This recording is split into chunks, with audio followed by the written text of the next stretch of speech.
Welcome to Cooking with Gin, and today I'm going to be showing you how to make this rich fruit cake with a fantastic Cornish gin twist. Making these gin-soaked fruit cakes is a game of three halves. Okay, I'm not very good at maths, but I'm also not very good at football. So anyway, you understand what I mean. The first thing we need to do is about a week to 2 days. I mean, a week is a really good length of time for this to soak. Before you're going to be making these cakes, what you need to do is assemble the dry ingredients and then put them into soak with your gin. So what I have here is 300 grams of raisins, 250 grams of currants, 250 grams of sultanas, 75 grams of mixed chopped peel, 75 grams of glacé cherries, and I've just cut them in half there, and 100 grams of almonds.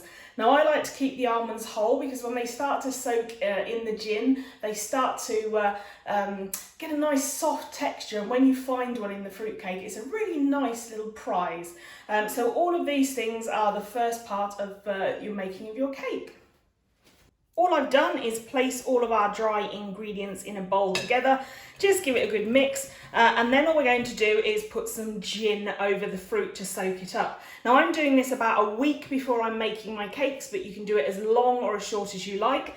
Now I've chosen this gin. This is from Tarquin's Distillery, and this is a British blackberry with Cornish wildflower honey. It comes from the Southwestern Distillery. And all you have to do is put as little or as much gin as you like. Now remember, as with any fruit cake, we will be feeding the cake once it's baked. So there will be a bit more gin flavour that we can add to enhance it. But at this stage, I'm going to be adding 4 tablespoons. Look at that, I've learnt to measure. I know, I was shocked as well. I'm just putting 4 tablespoons of our gin over the top of our fruit. And then all I'm going to do is give that a nice mix, and then place cling film over the top and put it in the fridge. I would just say every day all you need to do is just go in and give it a good stir, just to make sure that the fruit at the bottom is not sitting in the gin and everything at the top is drying out. So you want to make sure that everything has all of the gin soaked up nicely. This shouldn't add anything to the liquid levels in your cake, because all of the gin will be soaked in. But already that is smelling gorgeous, and I'm sure that will taste just as good. Let's talk about Southwestern Distillery, or Tarquin's. So these are just some of the gins that I own. I do love them. The one I've used in the cake is the 2017 British Blackberry and Cornish Wildflower Honey. It is a fantastic gin, and it's particularly nice. One of their suggestions is a blackberry spritz, which is a hit of this with sparkling wine and soda water. So a lovely, long, refreshing, cold, sweet blackberry drink. A really great way to drink it. These are the older design bottles. This is the newer design. The older ones, they're signed. I find that very exciting. But I particularly love the Sea Dog, which is their navy gin. So if you like your gin with a kick, this is a fantastic one. It was created as a limited edition, and they've continued to produce it because it is just so popular. So Tarquin Ledbetter runs the independent family-run Cornish distillery where these are all from, and he uses an amazingly old tradition in producing them. So he used pot stills and all the botanicals, which are internationally sourced and locally, so things like violets from his very own back garden, are put into these copper pot stills, and then he uses a bread dough to seal them after they've been macerating for 12 hours. So they're flame pots, so they actually have the fire source underneath them. It's a brilliant way to create your gins, and great to watch. But also fantastic gins being produced. Like I say, I adore this. I've bought this quite recently because I had to replace it. When we went to the Eden Project, they have one that's made with baobab and grains of paradise. Again, a really lovely gin, but also it's about that local, sustainable, working with other local producers, which is very much their focus. This one, tonka bean and clementine. Tonka bean has a real mix of flavour profiles coming through it, so that's a really lovely gin to drink. They have loads more. I'll put some links in the comments below, so if you want to grab yourself a bottle, any of these are fantastic. They also do an apple one, which I'll certainly be buying very soon. I hope you enjoy their gins, I really do.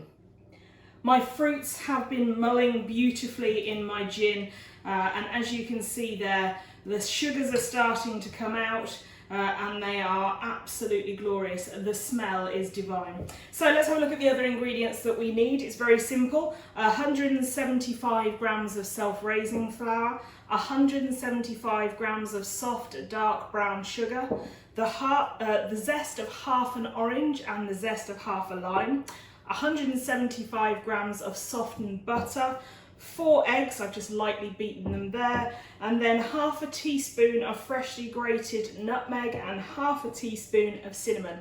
That's everything else that we need. Let's add our zest and nutmeg into our fruit. I've just grated the nutmeg there. And let's also add half a teaspoon of cinnamon.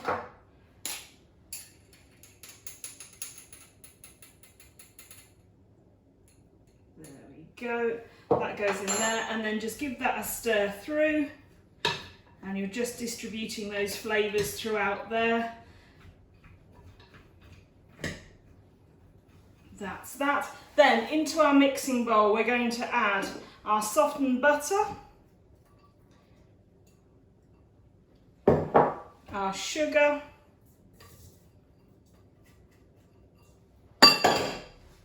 our eggs, and our flour,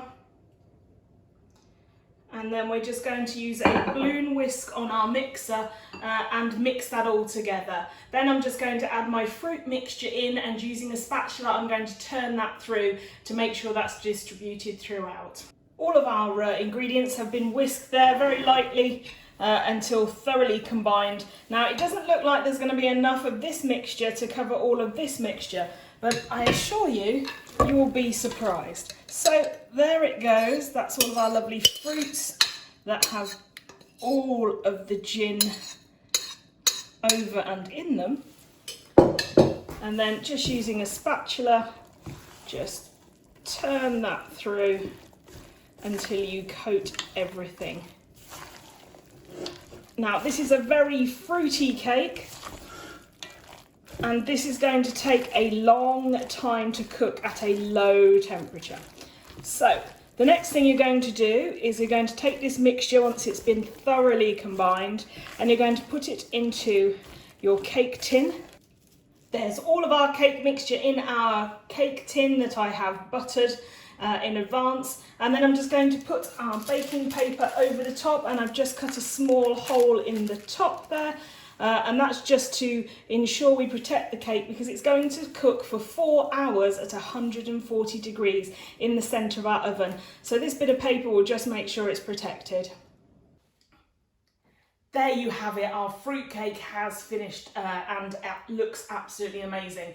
The smell that filled the house for not only the 4 hours that it was cooking, but the time it was cooling afterwards, just made us want to eat it instantly. But the best way to deal with fruitcake, put it in a sealed tin. You can keep it for a period of time and feed it. So take a cocktail stick, look at the depth of your cake. You don't want to go all the way through, otherwise your gin will be just leaking out the bottom. You want to go into the centre of the cake so that it permeates equally.